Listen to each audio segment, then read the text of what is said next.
오늘 설교 제목이 예수님을 선택해야 하는 이유입니다. 그런데 사실 더 길게 제목을 붙이고 싶었습니다. 앞에는 모든 상황 속에서 이것을 붙이고 싶었거든요.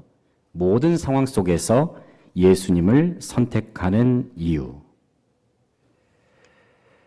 우리가 살고 있는 이 세상에는 치열한 영적 전쟁이 계속해서 벌어지고 있습니다. 그 싸움을 보다 구체적으로 말씀드리면 선과 악의 대결, 하나님의 군대와 사탄의 군대와의 대결이라고 말할 수 있습니다. 그런데 이 전쟁에는 분명히 드러나는 특징이 있습니다. 그것은 이 모든 싸움에는 이미 결과가 정해져 있다는 사실입니다. 그 결과는 한마디로 말씀드리면 하나님의 완전한 승리요, 사탄의 완전한 패배입니다. 하지만 우리가 이 세상을 살다 보면 때로는 눈에 보이는 세상 권력이 이기는 것처럼 보일 때가 있습니다. 그리고 악한 영이 주관하는 세상 권세가 더욱 강력해 보이는 것처럼 느껴질 때가 있습니다. 왜냐하면 실제로 악한 권세들은 이 세상에 존재하는 힘과 능력과 권세들을 다 동원해서 모든 것을 장악하고 통제하려고 시도하기 때문입니다. 바로 이러한 세상 속에서 성도가 믿음을 지키면서 산다는 것은 결코 쉬운 일이 아닙니다. 왜냐하면 악한 권세는 자기들이 가진 능력으로 교회를 무너뜨리려고 하고 계속해서 그리스도인들을 공격하려고 하기 때문입니다. 우리가 지난번에 살펴보았던 요한계시록 13장을 보면 사탄은 두 짐승으로 상징되는 세상 권세와 거짓 선지자들을 통해서 교회를 공격하고 미혹시키려고 합니다. 그들은 교회를 무너뜨리기 위해서 수단과 방법을 가리지 않습니다. 특별히 사탄은 자신을 따르려 하지 않는 그리스도인들을 압박하기 위해서 그들의 생계 문제까지 건들기 시작합니다. 그리고 끝까지 믿음을 지킨 성도는 사탄의 무지막지한 공격으로 인해서 실제로 생존의 위협을 겪기도 합니다. 그 중에서 어떤 성도는 사탄이 휘두르는 칼로 말미암아서 순교를 당하기도 합니다. 하지만 그에 반해서 사탄에게 굴복하고 세상 권세를 따르면서 짐승의 표를 받아 살아가는 사람들은 이 세상에 살면서 풍요로움과 안락한 삶을 누리면서 삽니다. 성경은 믿음을 끝까지 지키는 자가 이 세상을 살아가는 모습과 사탄에게 굴복한 자가 이 세상을 살아가는 모습, 이 두 가지의 모습을 분명히 대비하면서 보여주고 있습니다.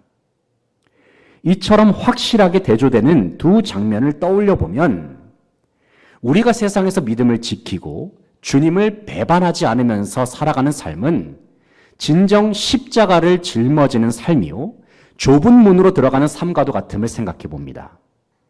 반대로 우리가 이 세상을 살아가면서 세상과 타협하고 또 우상들에게 우리의 믿음을 조금이라도 양보한다면 어쩌면 우리는 이전보다도 더 편안하게 살 수 있을지도 모릅니다. 하지만 주님께서는 우리에게 분명히 말씀하십니다. 그것은 비록 주님을 따르는 것이 이 세상에서는 고통스러울 수 있지만 오직 그 길만이 완전한 승리의 길이요 궁극적인 승리의 길임을 말씀하여 주십니다. 반면에 세상 권세, 우상을 따르는 길이 당장에는 풍요로움과 편안함을 줄지는 모르지만 그 길의 끝에는 반드시 멸망과 재앙, 그리고 영원 형벌이 기다리고 있음을 말씀하십니다.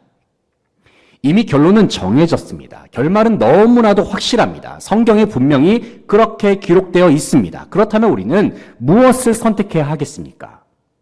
세상 속에서의 잠깐의 편안함을 누리기 위해서 사탄이 지배하는 세상 권세를 택해야겠습니까? 아니면 영원한 승리를 위하여 우리는 예수 그리스도를 선택해야 하겠습니까? 이 선택에는 중간 지대는 허용되지 않습니다. 둘 중 하나를 선택해야 합니다. 목사님, 어떤 경우에는 예수님을 잠깐 선택했다가 상황에 따라서는 잠시 세상에 눈을 돌리면 어떨까요? 이런 식의 대답은 곤란합니다. 왜냐하면 예수님과 마귀에게 속한 세상 권세는 결단코 조화를 이룰 수가 없기 때문입니다. 많은 성도들은 생활의 여러 부분에서 종종 믿음의 타협을 시도하는 경우가 있습니다. 저도 마찬가지로 그러한 유혹의 순간을 많이 마주하고는 하는데, 예를 들면 이것입니다. 직장을 다니면서 돈을 벌다 보면 어떤 경우엔 주의를 지키지 못하는 경우도 있죠. 또 예를 들면 동료들과 밥을 먹을 때에는 왠지 교회 다니는 것을 다른 사람에게 드러내고 싶지 않아서 식사 기도를 잠시 생략하기도 합니다. 그러면서 밥 먹기 전에 속으로 이렇게 말하죠. 주님 다 아시죠? 이렇게 속으로 말하고 밥을 먹는 경우도 있습니다. 생각해 보면 믿음을 지키고 싶어도 지키지 못할 법한 상황을 만나는 경우가 은근히 생깁니다. 그 중에서는 분명 정말 어쩔 수 없는 경우도 있을 수 있습니다. 하지만 만약에 우리가 환경과 상황에 따라서 계속해서 우리의 믿음을 타협하고 또 포기하는 데에 익숙해져 버린다면 과연 그 믿음은 주님과 나와의 관계에서 어떤 영향을 미치게 될까 생각해 보는 것입니다. 혹시라도 타협할 수밖에 없는 환경과 상황이 우리의 삶 속에 계속 남아 있어서 우리의 믿음을 퇴보시키고 주님과 나와의 관계를 점점 멀어지게 만든다면 우리는 지금의 삶을 다시 한번 진지하게 고민해야 할지도 모릅니다. 제가 드리고 싶은 말씀은 이것입니다. 그것은 예수님을 믿으려면 정말 제대로 믿어야 한다는 말씀입니다. 예수님을 섬기려면 정말 확실하게 섬겨야 하고, 예수님을 따르려면 온 마음과 뜻과 정성을 다하여 주님의 길을 선택하고 걸어가야 합니다. 우리는 오늘 본 말씀을 통해서 우리의 모든 삶 속에서, 모든 상황 속에서 예수 그리스도를 선택해야 하는 그 이유가 무엇인지 확인할 수 있습니다.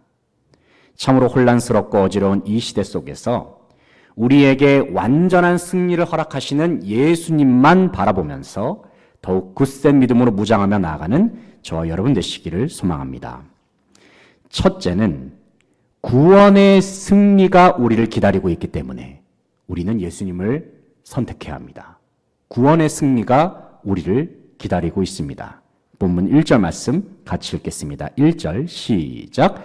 또 내가 보니 보라 어린 양이 시온산에 섰고 그와 함께 14만 4천이 서 있는데 그들의 이마에는 어린 양의 이름과 그 아버지의 이름을 쓴 것이 있더라. 아멘.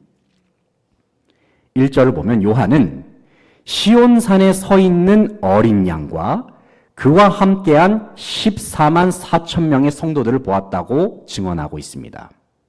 그런데 그 14만 4천의 성도들의 이마에는 어린 양의 이름과 그 아버지의 이름이 있었다고 말씀합니다. 그러니까 성도들의 이마에는 어린 양의 이름, 그 아버지의 이름, 다시 말해서 하나님의 이름이 인쳐져 있다는 말씀입니다. 성도들의 이마에 하나님의 이름, 예수 그리스도의 이름이 새겨졌다는 것이 가리키는 바가 무엇입니까? 그것은 그들 모두가 하나님과 어린 양께 속한 존재라는 사실을 의미합니다. 여기서 우리가 주목할 부분은 바로 14만 4천이라는 숫자입니다. 많은 이단들은 이 14만 4천이라는 숫자를 가리켜서 구원받는 자기들만 가리킨다고 주장을 합니다. 희한하게도 14만 4천 명이 한국에만 있습니다. 그들의 주장에는 그렇습니다. 신천지도 14만 4천 명이 자기들이라고 주장을 하고 있고 여호와의 증인, 안식교, 몰몬교, JMS 다 자기들 가리켜서 14만 4천 명이라고 말하고 있습니다. 그러나 우리는 14만 4천이라는 숫자가 상징적인 숫자라는 사실을 알아야 합니다. 우리가 14만 4천을 이해하기 위해서는 먼저는 성경에서 12라고 하는 숫자의 의미를 이해할 필요가 있습니다. 성경에서 숫자 12는 하나님의 선택을 의미하는 완전수입니다. 하나님께서 이스라엘의 몇 개의 지파를 선택하셨습니까? 12지파를 선택하셔서 자기 백성 삼으셨죠. 예수님께서 제자 몇 명을 두셨죠? 12명을 두셨습니다. 12명의 사람을 선택하셔서 주님의 제자 삼으셨습니다. 바로 이런 점을 기억하면서 우리가 14만 4천이라는 숫자가 어떻게 구성되었는가를 생각해 보기를 원합니다. 먼저 14만 4천을 구성하는 숫자 중에는 144가 어떤 숫자의 곱인지를 우리가 좀 확인할 필요가 있습니다. 여기서 한번 문제를 드려볼까요? 10 곱하기 10은 몇이죠? 100이죠. 11 곱하기 11은 121. 12 곱하기 12는 몇인가요? 144. 바로 그것입니다. 144라는 숫자는 바로 12 곱하기 12. 숫자 12를 2번 곱한 숫자가 되겠습니다. 하나님의 완전한 선택을 의미하는 숫자 12를 2번 곱한 숫자가 바로 144라는 숫자입니다. 그래서 144라는 숫자에 또 완전함과 충만을 뜻하는 10이라는 숫자를 또 3번 곱했을 때 그것이 1000이 되잖아요. 144 곱하기 1000은 몇인가요? 14만 4천이 됩니다. 바로 14만 4천이 이러한 과정 속에서 나오는 것이죠. 이러한 의미를 종합해 본다면 본문에 나오는 14만 4천이라는 숫자는 하나님의 완전한 선택으로 말미암아 구원에 참여하는 모든 성도의 숫자라고 정의할 수 있습니다. 그렇다면 본문에서 어린 양이신 예수 그리스도와 14만 4천 명의 성도는 왜 시온산에 서 있을까요? 왜냐하면 그들은 계시록 13장에 언급된 용과 두 짐승들이 주관하고 있는 이 세상 가운데에 하나님의 완전한 승리를 외치고 노래하기 위해서입니다. 2절 말씀 같이 한번 읽어보겠습니다. 2절 시작. 내가 하늘에서 나는 소리를 들으니 많은 물소리와도 같고 큰 우레소리와도 같은데 내가 들은 소리는 검은 고 타는 자들이 그 검은 고를 타는 것 같더라. 아멘.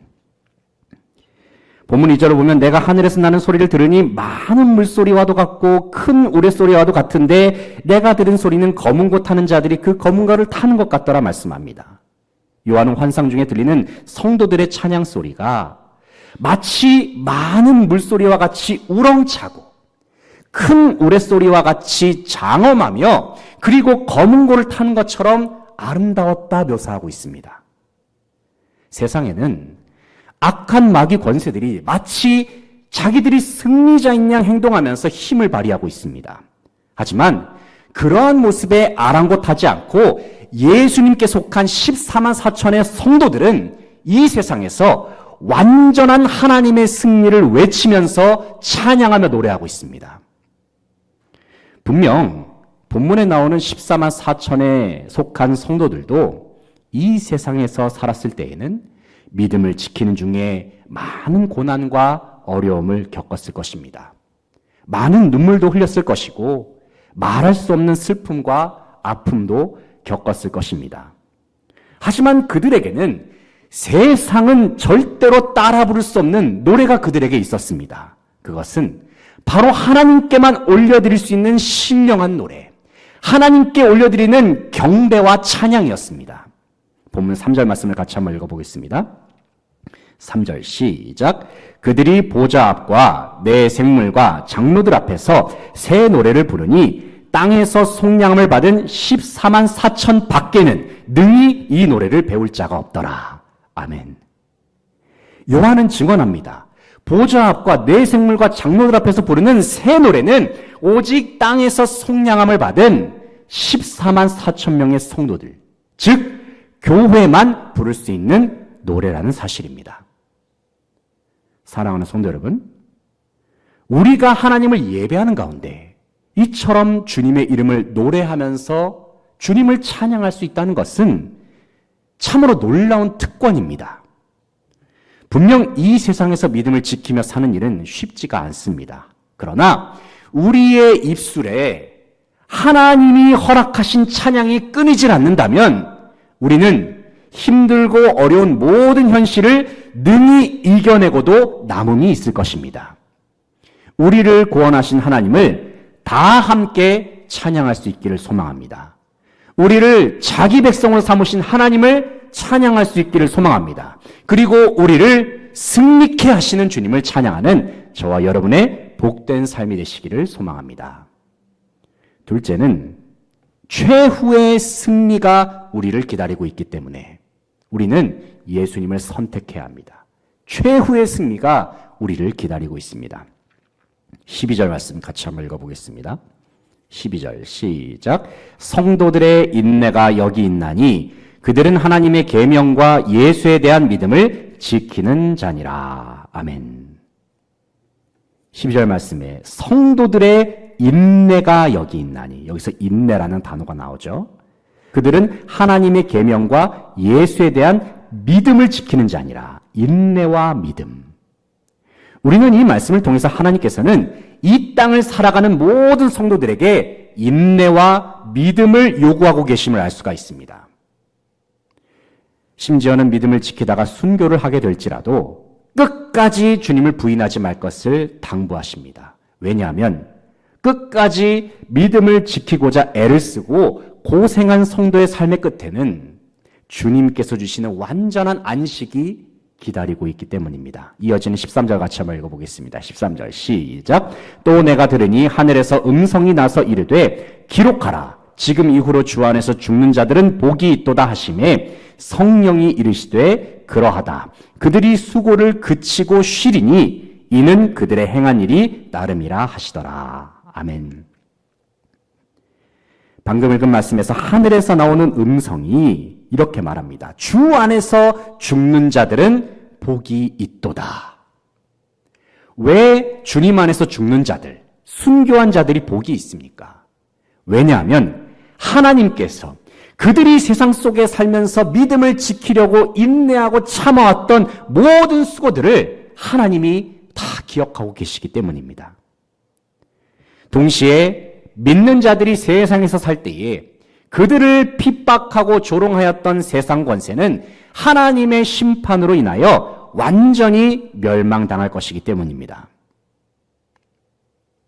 본문 6절부터 11절까지의 말씀을 보면은 14만 4천 명의 성도가 세상의 한복판에서 하나님을 찬양하는 중에 3명의 천사가 등장을 합니다. 그리고 그 천사들은 악한 세력들이 활동하는 세상 가운데에 하나님의 말씀을 선포합니다. 우리는 이 3명의 천사가 선포하는 말씀을 통해서 악한 세상 권세가 최종적으로 어떻게 심판을 당하는지 그 과정을 확인할 수 있습니다. 먼저 첫 번째 천사가 세상에게 전하는 말씀은 이것입니다. 땅에 거주하는 모든 사람들은 더 이상 세상 권세를 따르지 말고 오직 하나님만 두려워하고 하나님께만 영광을 돌리고 하나님만 경배해야 한다는 말씀입니다. 본문 6절, 7절 같이 한번 읽어보겠습니다. 6절, 7절 첫 번째 천사가 전하는 말씀입니다. 6절, 7절 시작. 또 보니 다른 천사가 공중에 날아가는데 땅에 거주하는 자들 곧 모든 민족과 종족과 방언과 백성에게 전할 영원한 복음을 가졌더라. 그가 큰 음성으로 이르되 하나님을 두려워하며 그에게 영광을 돌리라. 이는 그의 심판의 시간이 이르렀음이니 하늘과 땅과 바다와 물들의 근원을 만드신 이를 경배하라 하더라. 아멘. 하나님을 두려워하고 하나님께만 영광을 돌리고 하나님만 경배하라. 세상 가운데 첫 번째 천사가 선포했습니다. 두 번째 천사가 전하는 말씀은 이것입니다. 큰 성 바벨론으로 상징되는 세상을 지배해왔던 권세, 강력해 보였던 세상 권세, 사탄이 세상에 건설했던 큰 나라들이 완전히 무너져 내릴 것이다 라는 선포입니다. 본문 8절을 같이 한번 읽어보겠습니다. 8절 시작. 또 다른 천사 곧 둘째가 그 뒤를 따라 말하되 무너졌도다 무너졌도다 큰 성 바벨론이여 모든 나라에게 그의 음행으로 말미암아 진노의 포도주를 먹이던 자로다 하더라. 아멘. 절대 권력처럼 보였던 큰 성 바벨론이 하나님의 심판으로 말미암아 무너지게 될 것이다 말씀하고 있죠. 마지막으로 세 번째 천사가 전하는 말씀이 이것입니다. 그것은 그럼에도 불구하고 끝까지 회개하는 자들이 있다는 것입니다. 그런데 끝까지 회개하지 않는 사람들은 결국에는 영원한 형벌을 받게 될 것이다라는 영원한 형벌을 받게 된다는 말씀을 전하고 있습니다. 본문 9절부터 11절까지의 말씀을 같이 한번 읽어보겠습니다. 9절부터 11절까지 시작. 또 다른 천사 곧 셋째가 그 뒤를 따라 큰 음성으로 이르되 만일 누구든지 짐승과 그의 우상에게 경배하고 이마에나 손에 표를 받으면 그도 하나님의 진노의 포도주를 마시리니 그 진노의 잔에 섞인 것이 없이 부은 포도주라. 거룩한 천사들 앞과 어린 양 앞에서 불과 유황으로 고난을 받으리니 그 고난의 연기가 세세토록 올라가리로다. 짐승과 그의 우상에게 경배하고 그의 이름표를 받는 자는 누구든지 밤낮 쉼을 얻지 못하리라 하더라. 아멘. 우리는 방금 읽은 세 천사가 선포하는 말들을 통해서 사탄과 그의 세력들, 세상 나라, 세상 권세, 그리고 그들을 따르는 자들이 어떻게 심판을 당하는지를 확인할 수 있습니다. 특별히 11절 말씀을 보면은 하나님의 진노의 심판을 당하는 세상 권세와 그의 추종자들은 지옥에 있는 불과 유황으로 말미암아 밤낮 쉼을 얻지 못할 것이다 말씀합니다. 쉼을 얻지 못한다. 왜냐하면 그들은 영원한 불못에서 고통을 당할 것이기 때문입니다. 하지만 이에 반해서 끝까지 믿음을 지키기 위해서 모든 고난을 감내한 성도들은 주님께서 무엇을 허락하십니까? 쉼을 허락하시죠. 참된 안식과 쉼을 누릴 수 있다 말씀하고 있습니다. 이런 의미에서 우리의 신앙의 여정은 마치 결승점까지 달려가는 경주와도 같습니다. 우리는 결승점이 가까워질 때까지 포기하지 말고 달려가야 합니다. 중간에 어떠한 장애물을 만난다 하더라도, 예상치 못한 위기와 어려움을 만난다 하더라도 우리는 결승점에 도착할 때까지 달리고 또 달려야 합니다. 왜냐하면 결승점에 도착해야만 그때부터 우리는 앉아서도 쉴 수가 있고 누워서도 쉴 수가 있는 편안한 안식을 누릴 수가 있기 때문입니다. 사랑하는 성도 여러분, 결승점에 도달할 때까지 인내와 믿음으로 달려나가는 저와 여러분 되시기를 소망합니다. 완전한 승리, 최후의 승리가 결승점에서 우리를 기다리고 있음을 믿으면서 끝까지 믿음의 경주를 해나가는 저와 여러분 되시기를 소망합니다. 마지막으로 만남의 승리가 우리를 기다리고 있습니다. 만남의 승리. 만남의 승리가 우리를 기다리고 있기 때문에 우리는 예수님을 선택해야 합니다. 14절 말씀 같이 한번 읽어보겠습니다. 14절 시작. 또 내가 보니 흰 구름이 있고 구름 위에 인자와 같은 이가 앉으셨는데 그 머리에는 금면류관이 있고 그 손에는 예리한 낫을 가졌더라. 아멘. 14절을 보면 요한은 환상 중에서 인자와 같은 이를 보았는데 그분의 모습이 이렇습니다. 구름 위에 앉아 있고 머리에는 금면류관을 쓰셨고 손에는 예리한 낫을 가지고 있었다 증언합니다. 성경에서 구름이라는 것은 주로 하나님의 임재, 하나님의 영광을 상징합니다. 그리고 금면류관은 왕권을 상징하는 물건입니다. 그렇기 때문에 우리는 본문 14절에 등장하는 인자와 같은 이는 바로 예수님을 가리킨다는 것을 알 수 있습니다. 그런데 인자와 같은 이의 손에 무엇이 있습니까? 예리한 낫이 있었습니다. 왜 주님께서는 낫을 들고 계실까요? 왜냐하면 이 땅의 곡식이 다 무르익어서 추수할 때가 되었기 때문입니다. 본문 15절 16절 말씀을 같이 한번 읽어보겠습니다. 15절 16절 시작. 또 다른 천사가 성전으로부터 나와 구름 위에 앉은 이를 향하여 큰 음성으로 외쳐 이르되 당신의 낫을 휘둘러 거두소서. 땅의 곡식이 다 익어 거둘 때가 이르렀음이니이다 하니 구름 위에 앉으신 이가 낫을 땅에 휘두르매 땅의 곡식이 거두어지니라. 아멘. 15절을 보면 어떤 천사가 예수님에게 이렇게 말씀합니다. 당신의 낫을 휘둘러 거두소서. 땅의 곡식이 다 익어서 거둘 때가 되었습니다. 말씀하고 있습니다. 그렇다면 여기서 천사가 말하는 곡식은 무엇을 의미할까요? 여기서 곡식은 바로 세상에서 끝까지 인내와 믿음을 지켰던 성도를 의미하는 것입니다. 그런데 그 곡식을 누가 거두신다 말씀합니까? 바로 예수님께서 주님의 손으로 직접 거두신다고 말씀하셨습니다. 16절 말씀 보시면 구름 위에 앉으신 이 예수님이시죠. 구름 위에 앉으신 이가 낫을 땅에 휘두르매 땅의 곡식이 거두어졌다 말씀하고 있죠. 사랑하는 성도 여러분, 우리는 이 장면을 통해서 마지막 때가 이르렀을 때에 구원받은 주님의 백성들은 예수님께서 친히 자기 백성들, 성도들에게 직접 찾아오셔서 그들을 거두어 가신다는 사실을 알 수가 있습니다. 다른 말로 말씀을 드리면 추수의 때가 이르게 되면 예수님께서는 주님께서 친히 기르시고 돌보셨던 곡식이라 할 수 있는 성도들 한 사람 한 사람을 직접 만나 주셔서 주님의 손으로 우리를 거두어서 영원한 하나님 나라로 인도해 주신다는 말씀입니다. 반면에 세상에서 주님을 따르지 않고 우상에게 속했던 자들은 마지막 추수의 때, 심판의 때가 다가왔을 때에 다른 결말을 맺습니다. 이어지는 말씀을 보면은 우리는 세상 권세에 속했던 자들이 추수되는 장면을 볼 수가 있는데 믿는 자가 추수되는 장면과는 많은 부분에서 차이가 있다는 것을 확인할 수가 있어요. 본문 17절부터 20절까지의 말씀을 같이 한번 읽어보겠습니다. 17절부터 20절입니다. 시작. 또 다른 천사가 하늘에 있는 성전에서 나오는데 역시 예리한 낫을 가졌더라. 또 불을 다스리는 다른 천사가 제단으로부터 나와 예리한 낫 가진 자를 향하여 큰 음성으로 불러 이르되 내 예리한 낫을 휘둘러 땅에 포도송이를 거두라. 그 포도가 익었느니라 하더라. 아멘. 17절 말씀을 보면은 또 다른 천사가 하늘에 있는 성전에서 나오는데 역시 예리한 낫을 가졌더라 말씀하죠.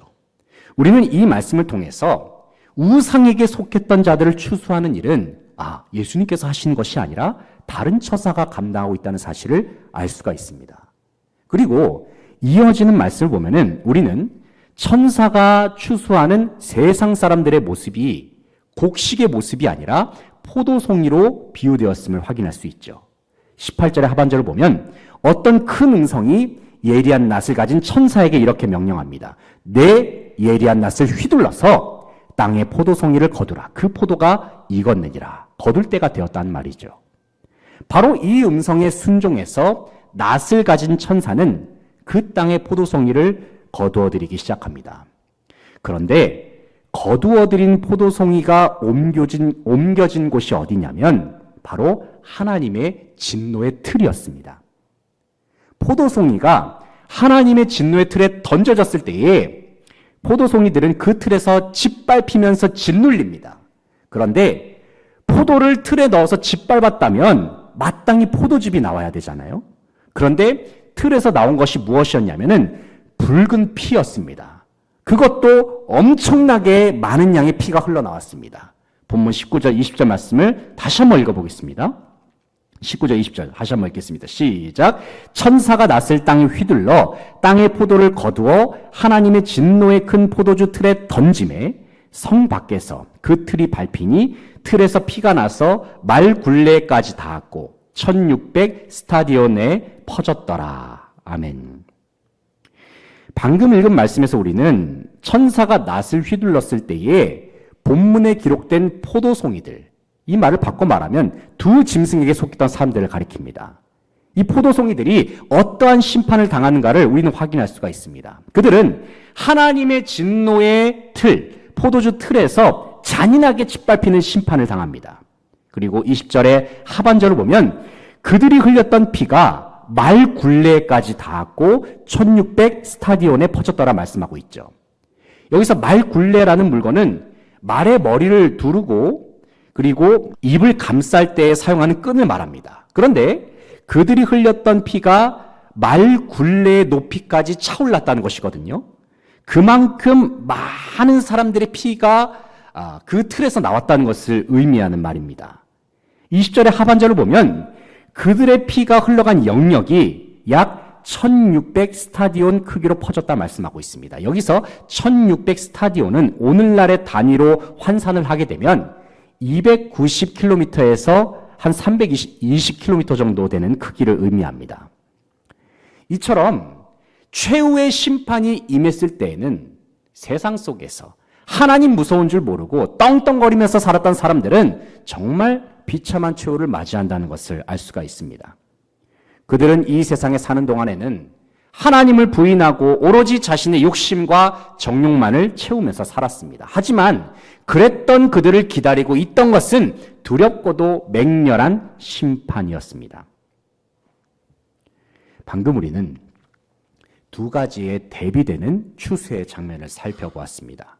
하나는 하나님의 백성으로 상징되는 곡식이 추수되는 모습이고, 또 다른 하나는 세상 권세에게 속한 사람들로 상징되는 포도 열매가 추수되는 모습입니다. 이 두 가지 추수 장면에는 매우 중요한 차이점 하나가 있습니다. 그것은 주님께서 그 추수의 대상을 직접 만나시느냐, 그렇지 않느냐의 차이입니다. 예수님께서는 곡식으로 표현된 그리스도인이 추수될 때에는 그들을 친히 만나시고 그들을 직접 거두셨으며 결국에는 그들을 영원한 하나님 나라로 인도하셨습니다. 반면에 포도송이로 표현된 우상에게 속한 자들은 주님의 얼굴조차 볼 수가 없었고 그들은 천사들의 손에 의해서 무서운 심판을 경험하고 말았습니다. 여기서 우리는 분명한 사실 한 가지를 확인할 수가 있습니다. 그것은 예수님께서는 마지막 때에 끝까지 믿음을 지켜낸 성도와 교회를 직접 만나 주신다는 사실입니다. 세상의 마지막이 다가오고 추수할 때가 이르게 되면 우리는 그동안 보고 싶었던 예수님의 얼굴을 마주 대하면서 주님 품 안에 안겨서 참된 쉼과 회복을 누리게 될 것입니다. 물론 주님은 지금도 우리의 마음속에 거하고 계시지만 마지막 때가 되면 우리는 마치 거울을 보는 것처럼 주님의 실제 얼굴도 볼 수가 있고 주님 품 안에 진정 안기면서 참된 안식을 누리게 될 줄로 믿습니다. 주님과의 만남을 바라보고 기대하는 마음으로 끝까지 믿음의 달리기를 계속해 나아가는 저와 여러분 되시기를 소망합니다. 이제 말씀을 정리하겠습니다. 사랑하는 성도 여러분, 우리는 언제 어느 때나 예수님만을 선택해야 합니다. 왜냐하면 예수님을 선택할 때에 우리는 최후의 승리, 완전한 승리의 영광을 누릴 수가 있기 때문입니다. 눈에 그럴싸하게 보이는 세상 것들은 결코 오래가지 않습니다. 결국에는 썩게 되고 결국에는 사라져버릴 것들이 바로 우상이 주관하는 세상 것들입니다. 때로는 세상 것들을 포기하면서 예수 그리스도를 따르는 것이 힘들고 고통스럽게 느껴질 수도 있습니다. 하지만 그래도 예수님을 선택하는 길에는 진정한 구원이 있고 완전한 승리가 있습니다. 무엇보다도 우리가 예수님을 선택하면 우리는 그토록 보고 싶었고 그리워했고 또 마음으로 경험해 왔던 주님을 이제는 직접 만나 배울 수가 있게 됩니다. 어떤 상황 속에서도 예수 그리스도만을 선택하고 예수의 이름만을 의지하는 성도들이 되어서 오늘날 이 시대 속에서 벌어지는 치열한 영적인 전쟁을 잘 감당하면서 최후의 승리를 쟁취하는 이 자리에 함께한 모든 수지광성의 성도들 다 되시기를 간절히 바라고 소망합니다. 기도하시겠습니다. 하나님 아버지 감사합니다. 참으로 힘들고 어려운 이 시대를 살아가면서 우리는 매 순간 치열한 영적인 전쟁의 상황 가운데 놓여 있음을 바라봅니다. 우리가 이 세상을 살아갈 때에 참으로 고난도 많고 어려운 일들도 많지만은 그럼에도 불구하고 우리 안에 예수 그리스도의 이름이 있기에 영원하신 주님이 우리와 함께 하시기에 우리는 그래도 이겨낼 수 있고 승리할 수 있음을 믿습니다. 우리가 주님을 선택해야 하는 이유는 오직 주님 안에만 참된 구원이 있고 완전한 승리가 있으며 주님 안에만 세상이 줄 수 없는 참된 안식과 평안이 있기 때문입니다. 하나님, 우리가 이 세상을 살아가면서 날마다 주님을 갈망합니다. 그 언젠가 주님을 배울 때에 우리가 참으로 주님과 부둥켜 안으면서 기뻐하고 또 함께 눈물을 흘리면서 환호할 그 날을 우리가 기대하면서 오늘 하루하루를 살아가는 줄로 믿습니다. 주님, 우리와 영원토록 함께 하시고 결국에는 우리와의 완전한 만남을 고대하시는 주님의 마음을 우리가 기억하면서 힘들고 어려워도 날마다 주님을 의지하고 붙들고 예수 그리스도의 이름으로 승리의 길로 나아가는 모든 성도들의 삶이 다 되게 하여 주시옵소서. 주님께 감사드리며 예수 그리스도의 이름으로 기도합니다. 아멘.